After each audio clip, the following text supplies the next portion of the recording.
कल्पना कीजिए एक ऐसी राजनीतिक पार्टी जिसका चुनाव चिन्ह न हाथी है, न कमल का फूल और न ही झाड़ू, बल्कि कॉकरोच। सुनने में मजाक लगता है ना, लेकिन जब कोई व्यंग्य राजनीति की भाषा बन जाए तो सवाल सिर्फ नाम का नहीं रहता, सवाल उस गुस्से का होता है जो उसके पीछे छिपा होता है।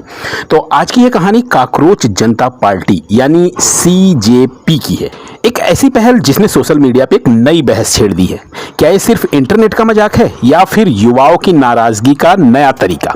तो आइए इस पूरी कहानी को समझते हैं, क्योंकि एक्चुअल आप 2-3 दिन से जो भी घटनाक्रम देख रहे हैं उसमें सबसे हाईलाइट जो है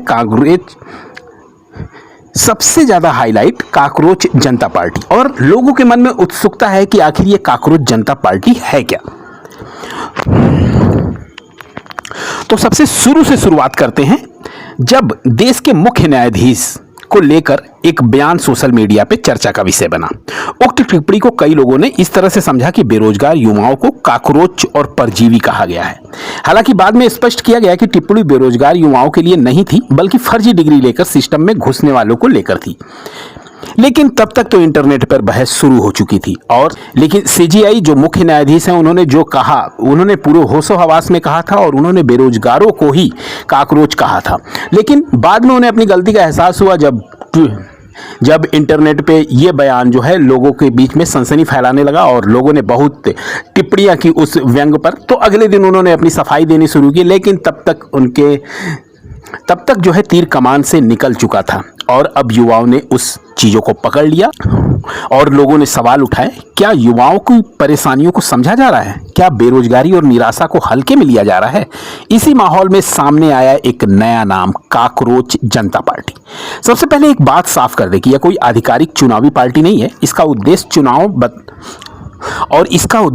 चुनाव लड़ना नहीं बताया गया है। इसे एक व्यंग्यात्मक राजनीतिक आउटफिट कहा गया है, यानी राजनीति और व्यवस्था पे तंज करने का एक तरीका।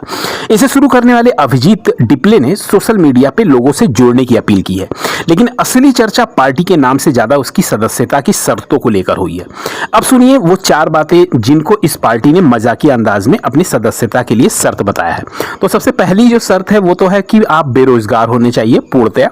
दूसरी शर्त उन्होंने ये रखी है कि आपको एकदम आलसी होना चाहिए, ठीक है, आलस आप में कूट कूट के भरा हो। और तीसरी जो शर्त है, हमेशा ऑनलाइन रहना, मतलब आपके पास मोबाइल हो और उसमें डाटा पड़ा हो और आप हमेशा ऑनलाइन हो।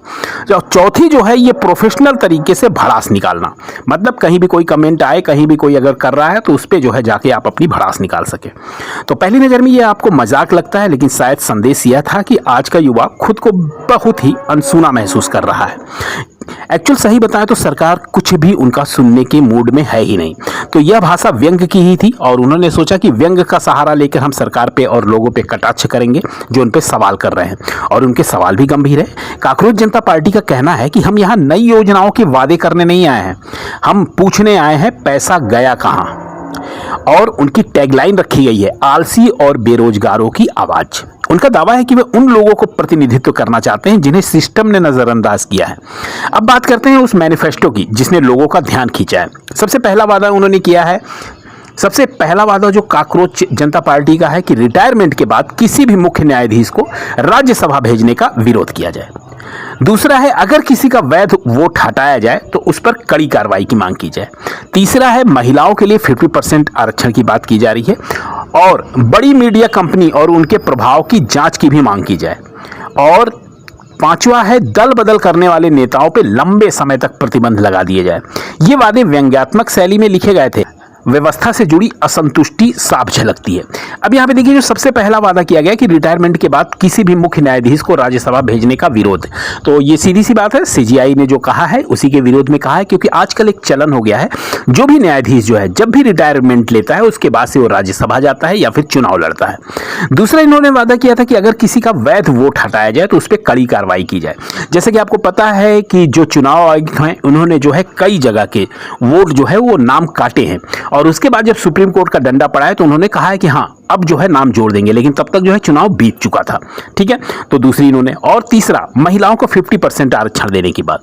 ये 50% आरक्षण जो है उसी आरक्षण की बात कर रहे हैं जो केंद्र सरकार जो लेकर आई थी, और उसमें उन्होंने क्या किया था कि लोकसभा की सीटें बढ़ेंगी और तब हम आरक्षण देंगे। तो वहां पे इन्होंने कहा है कि महिलाओं का आड़ लेकर जो है आप अपना मैनिफेस्टो नहीं तय कर सकते हैं। चौथा उन्होंने कहा कि बड़ी मीडिया कंपनी। अब आपको पता ही होगा कि जितनी भी मीडिया कंपनियां हैं जो बड़ी बड़ी हैं, ठीक है, अब उसमें मैं नाम नहीं लूंगा, वो सबको पता है कि जो गोदी मीडिया है, ठीक है, उनके प्रभाव की जांच की जाए कि उनके प्रभाव में कौन कौन है, वो किस तरह से ये समाचार को संचालित कर रहे हैं, ठीक है। और पांचवी बड़ी मांग ये की थी कि जो भी दल बदल करने वाले नेता हैं उन पर लंबे समय तक प्रतिबंध लगे। अब आप अभी जल्दी में ही देखिए राघव चड्ढा जो दल बदल के दूसरी पार्टी में चले गए हैं, तो उन जैसे नेताओं पर भी ये कटाक्ष है। तो अब सबसे बड़ा सवाल ये उठता है कि ये काकरोच जनता पार्टी ही नाम क्यों हुआ। तो पार्टी से जुड़े लोगों का कहना है कि काकरोच ऐसा जीव है जो हर परिस्थिति में खुद को डाल लेता है। उनके मुताबिक आज का युवा भी उसी तरह संघर्ष कर रहा है। अनिश्चित नौकरी है, बढ़ती प्रतिस्पर्धा है और भविष्य की चिंता के बीच यह नाम विरोध का प्रतीक बन गया है। जैसे कहना हो, अगर सिस्टम हमें महत्व नहीं देता तो हम उसी पहचान को व्यंग में अपनाएंगे। कुछ लोगों ने इसे लोकतांत्रिक अभिव्यक्ति कहा है, कुछ ने इसे सोशल मीडिया एक्टिविज्म कहा है, कुछ ने कहा है कि इसे असली मुद्दे हल नहीं होंगे। लेकिन एक बात तय है कि इसने चर्चा शुरू कर दी है और कई बार राजनीति में सबसे बड़ी ताकत चर्चा की ही होती है, तो वो अब शुरू हो चुकी है। तो दोस्तों, काकरोच जनता पार्टी एक मजाक है, एक प्रतीक है या युवाओं की निराशा का नया रूप, ये फैसला आप स्वयं करें। क्या ऐसे व्यंग्यात्मक आंदोलन सिस्टम को आईना दिखाते हैं या फिर ये सिर्फ इंटरनेट ट्रेंड बन के रह जाएंगे? अपनी राय कमेंट बॉक्स में जरूर लिखिएगा। अगर वीडियो पसंद आए तो लाइक करिए, शेयर करिए और चैनल को सब्सक्राइब करना मत भूलिए। फिर मिलते हैं अगली कहानी के साथ, तब तक के लिए आपका जय हिंद, धन्यवाद।